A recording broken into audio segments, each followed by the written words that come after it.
What's happening, guys? Kenny here again, and today I've got another HRc testing video for you guys. This is number 7, episode 7, I believe, in the saga.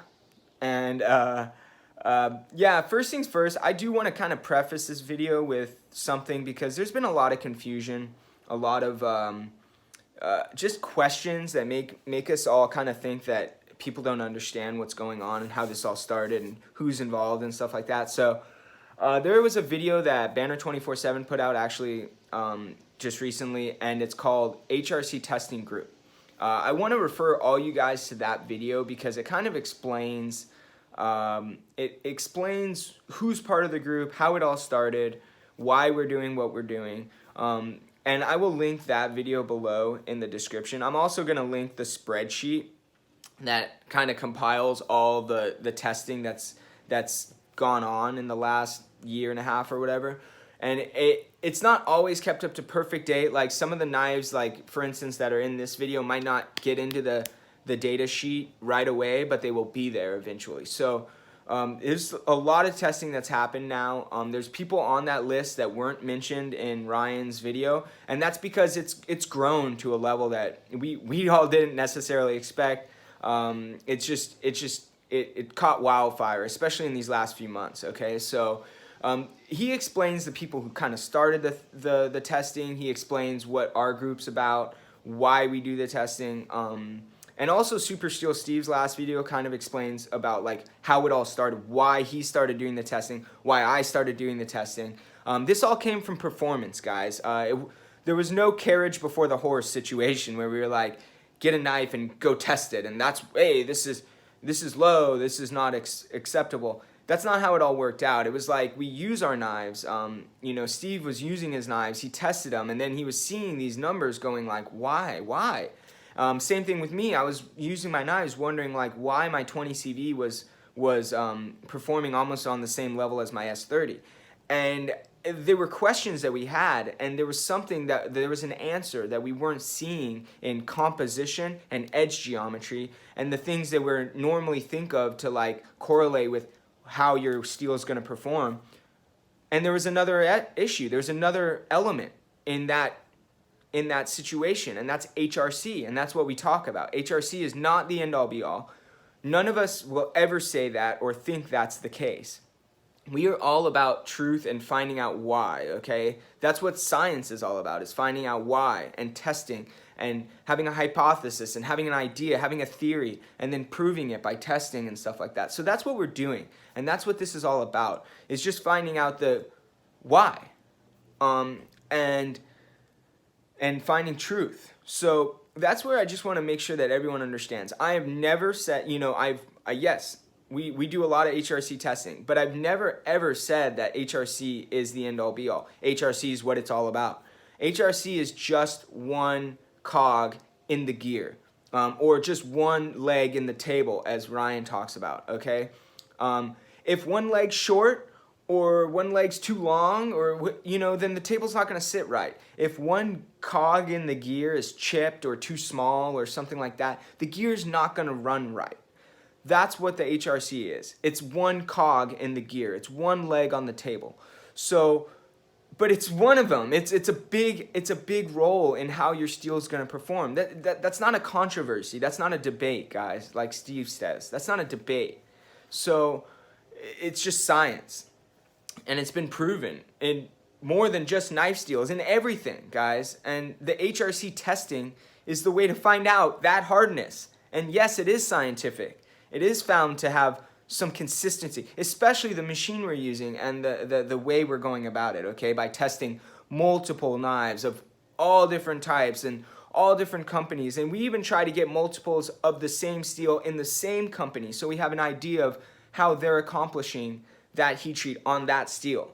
So we're trying to compile data. That's what this is all about, and the cut testing correlating with it to give you the real life, the real world attribute, the real world testing that's going to see if that actually correlates, if that HRc number actually correlates to what you're going to see.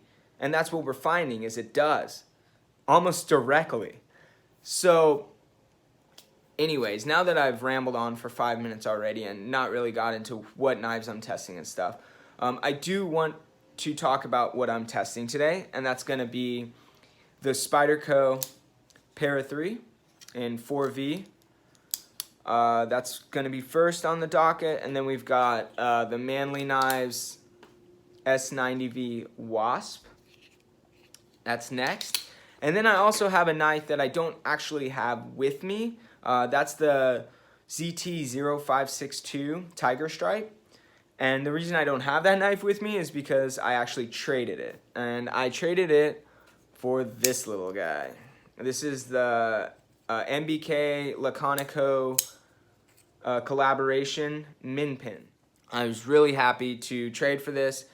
The guy was really interested in that ZT, and I was like, well, you know, he wanted to trade something I wasn't interested in, but I was like, well, what else you got? And he had one of those, and I was like, yeah, I'll do that for sure. I love the 0562 too. I'm not saying that's not a bad knife. I do like that knife a lot. It's just a rock solid knife, although it just didn't fit in my EDC. It wasn't finding its way into my pocket. A lot of other stuff was beating it. And this knife kind of fits a different category. I kind of use it as a fifth pocket, as long as my fifth pocket will accommodate that. And I've been carrying it a lot more than I carried the ZT. So that's why I did that, and I'm happy I made the trade. And he's happy with the trade as well. So I'll get more into that later.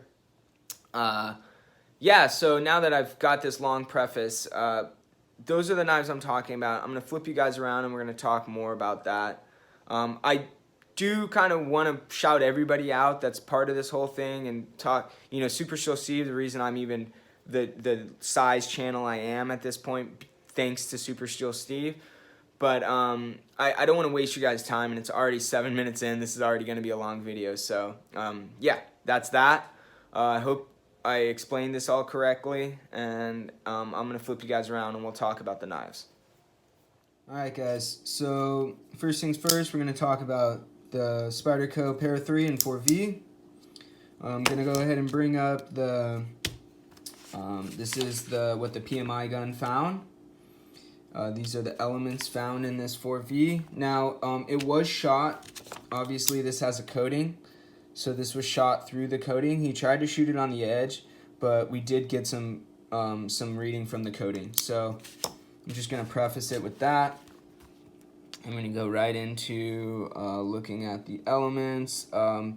So here is 4V as far as the Crucible Industries data sheet.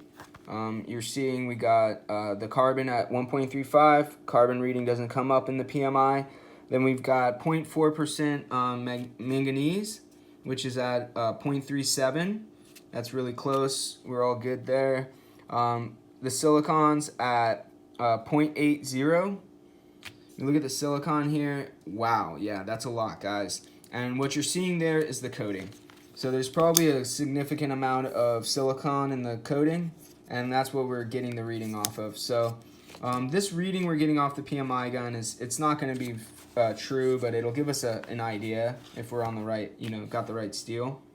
So from there, we're going to look at the chromium counts, 5%. We're at 5.18% or 168%, so that's good. The molybdenum's at 2.95. The moly appears at 2.156. So that could be due to the coating as well. We might be getting a false reading, but it's close, so we know it's, you know, it's definitely what we're looking for. Vanadium's at 3.85. Vanadium's here at 3.34. So yeah, everything seems to be lining up pretty good. There was no match on this, but that's because yeah, we're not using a steel that they probably use at Kurt's facility very often, so they don't have it in their PMI gun. So we're gonna go ahead and move forward from there. Everything seems to be lining up pretty good here. All this extra stuff we're seeing, zirconium, copper, nickel, cobalt. For one, these are all things that could have been put in the steel, small trace amounts just to help with the annealing and everything. And then also, it could have been stuff that's like the zirconium, that's definitely going to be in the coating. So that's what we're getting a reading from. So in saying that, moving forward, I'm going to go ahead and talk about the testing of the steel. I'll go ahead and put the picture of the knife being hit by the Wilson. And as you guys can see, this came up in an excellent range, guys. Yeah, 64.8 is the Rockwell hardness on this guy. I'll show you right here. This is where the machine put the dimple in. And yes, this guy is in a great range for 4V. And I did definitely feel like I noticed it in sharpening and use. I put one edge on this guy so far, and it is still absolutely screaming. And I used it quite a bit, guys. Sorry, this receipt's definitely seen its day.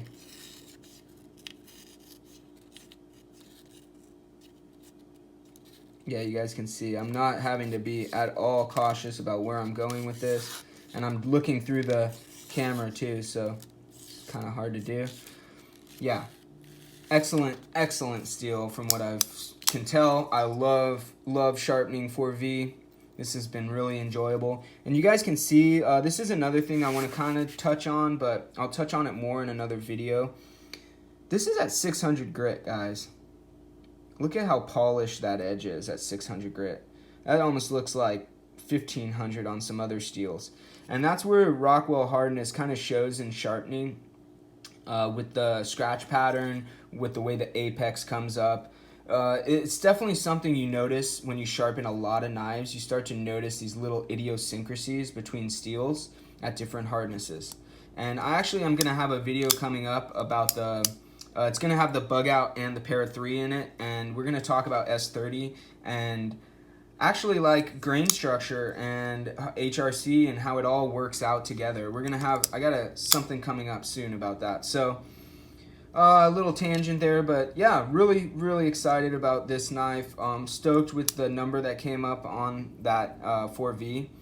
And we're also noticing, if you guys look at the data sheet, there's not as much on there right now because, again, David's trying to catch up.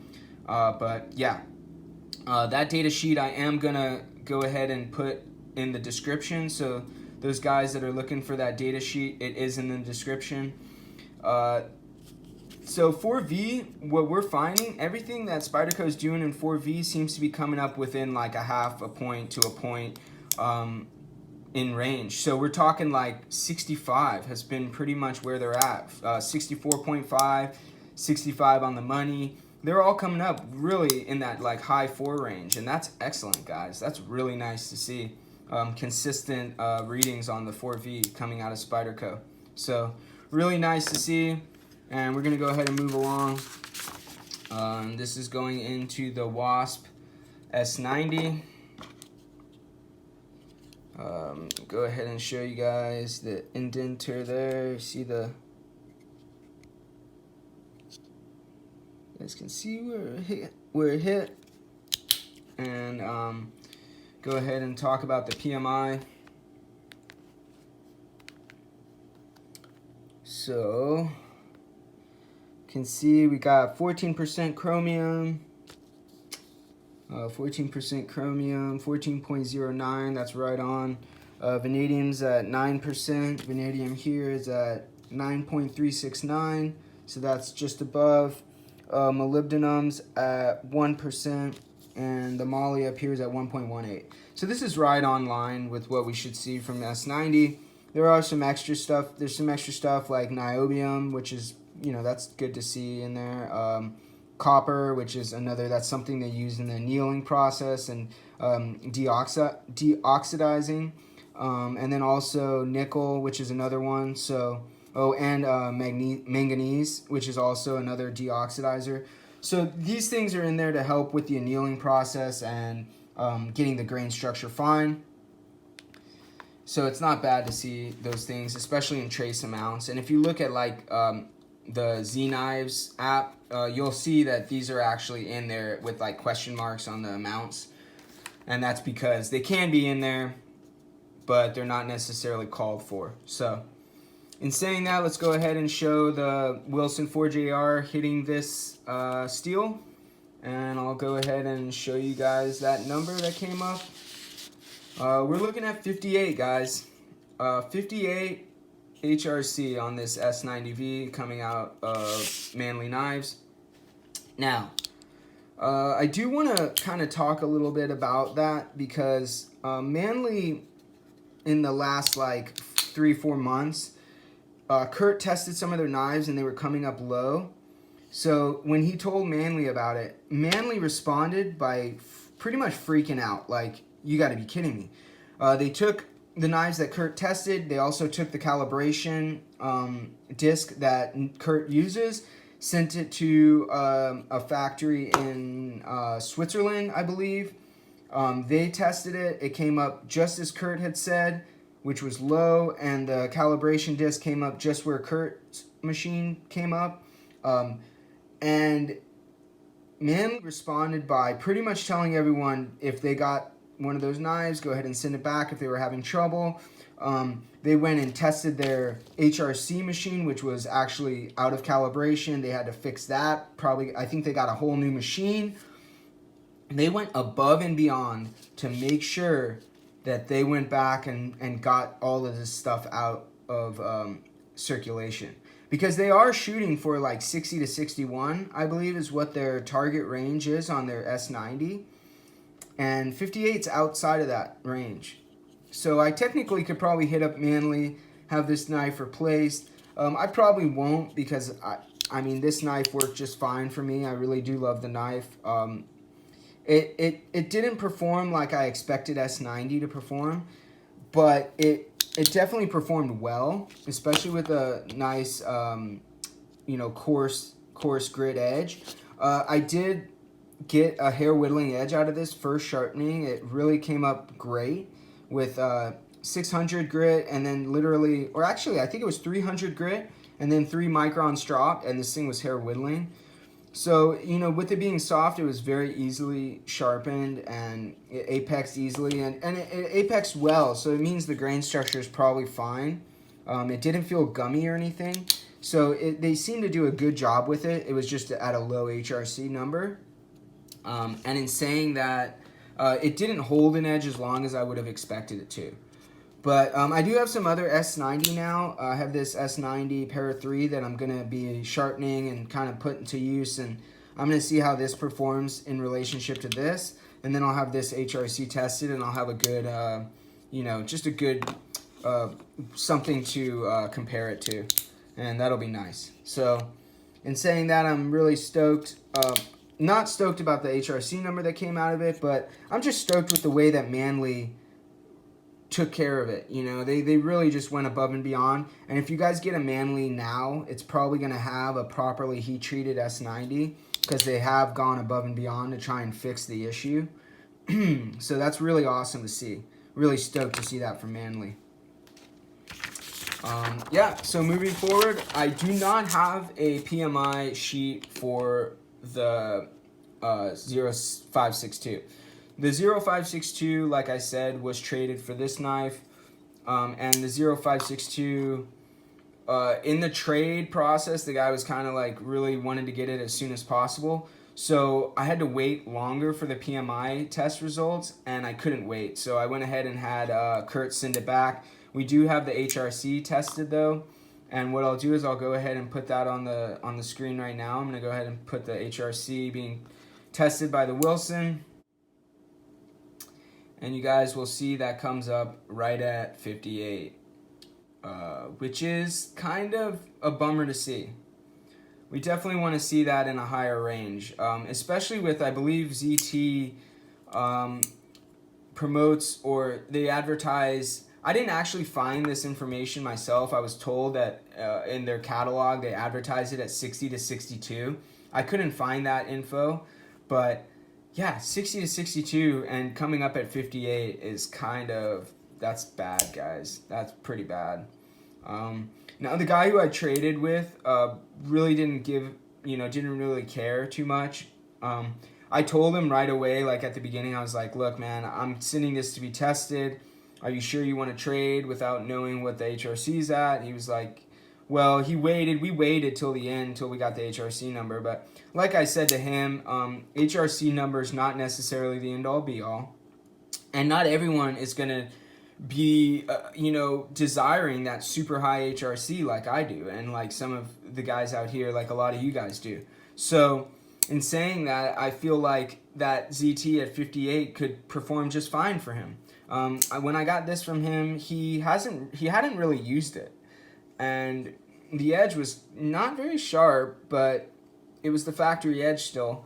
And if this is okay for him, if he's using this and he's finding it just fine, he actually didn't use this knife much, but I'm like figuring like that ZT is going to be just fine for you. For most people in everyday use, you know, you're cutting a bag of chips open, you're cutting your mail open, you're not going to be relying on the steel to perform for, you know, 250 feet of cardboard, which I actually do in one day. I'll cut more than 250 feet of cardboard. So I need a knife that is going to hold an edge. But that's me, guys. So in saying that, I do really want to make sure everyone understands that, you know, I'm not expecting everyone to want M390 at 62. But I do. And I know there's a lot of guys out there that do. So in saying that, if these companies are going to promote M390 and want M390, everyone wants M390, let's see it at the range it's really supposed to be in, guys. Especially when you're paying a significant amount more for M390 or 20CV or 204P. So saying that, I'm going to flip it around, go ahead and do a conclusion. Try and keep it relatively short. All right, guys. So in conclusion, we've got, you know, one really good result. We've got this Spyderco 4V Para 3 coming up at, you know, in that high 64 range, which is excellent. Spyderco, thank you for constantly pushing. And then we had this guy, which is a bit of a disappointment, you know, at the 58, especially when they're specifying 60 to 61. But the other side of that is the excellent, you know, customer service and just reaction of Manly and getting ahead of it. I mean, even going as far to like email people that possibly got a bad knife to see if they're happy with their knife, to go ahead and send it back to them. This is what companies should be about. If I had a knife company and someone hit me up and said they found a low HRc, instead of jumping down their throat first thing and assuming that they're lying, I would probably be more interested in getting that knife, testing it myself, and then making sure that I'm not sending out bad product. This is excellent. This is the kind of response we want to see from companies. And I'm not saying we as in like our group or anything. I'm saying the community. This is the kind of response you want to see. And then the other one, the ZT, guys. As far as that's concerned, as you guys know, my ZT0609 that used to be Banner 24/7s came up at 58.4, okay? Not a great result again, and not within their range. In saying that, I got in contact with ZT because I was curious. I also, you know, after the last video, I didn't get in contact with ZT because I also didn't know their target range. So this time I was like, you know what, let me ask them before I go ahead and make this video. So in the response I got from ZT, first I asked them, hey, I told them the two findings I had. I said, I'm just curious, what is your target HRc on your 20CV? And I got a response very quickly, and that was nice. They got back to me right away, and they said that their target HRc for their 20CV is 59 to 61. He then went on to say that that customer service rep went on to say that the acceptable variance with machines is 1 point. So that technically is within range. I had a feeling that they were going to go this route, but I was hoping that they weren't. Yes, this is what a lot of companies are going to try and fall back on, is the fact of like, hypothetically, what things like ANSI, like what these metal shops, they say that the acceptable range, under 60, mind you, under 60 HRc, the acceptable range is 1 point. Once you get over 60, the acceptable range is half a point. This is like, it's a broad statement to say that, guys. That's when we're talking about metal work, like metal in different areas of use in metals. They have this acceptable range. in knife steels and with the machines that we're using, the HRc machines we're using, we are not finding that type of variance, okay? And if there is some type of weird variance, it's usually something wrong with the blade. So in saying that, my response to him was more like, hey, it was disappointing to hear. Also, even if it is a point variance, even if it is like, okay, the machine we tested it on, we send it back to ZT and they test it and it comes out at 59. It's still 59, guys. Your target range is 59 to 61. You barely got 59, and that's like with variance. What happens if it comes up a point lower, dude? What happens if it comes up a point lower? Now we have a 57 HRc 20 CV. Yeah. Even the 0609, 59.4 or possibly 57.4.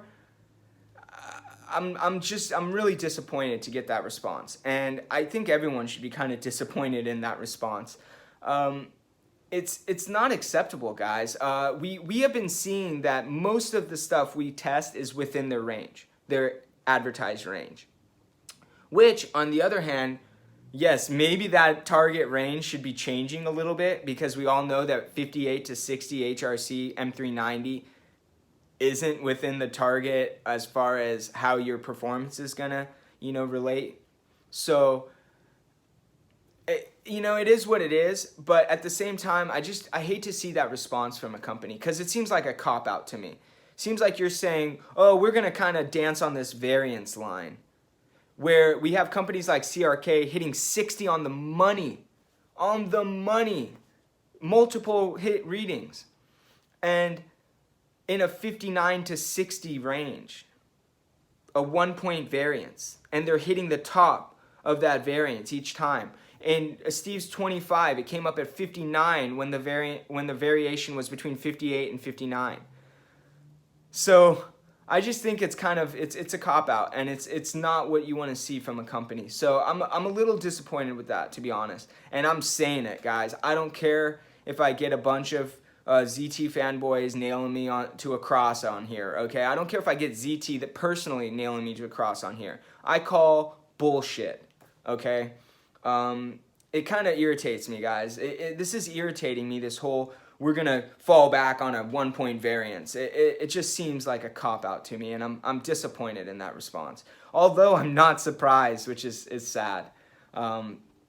So, in saying that, mostly, I'm pretty happy with the results, especially because I knew that the Manly might come up low and that they were already trying to get ahead of it and fix the problem. If you get a Manly now, you probably are going to get a good knife with a good HRc, with a good heat treat process, because they went above and beyond to try and fix the issue.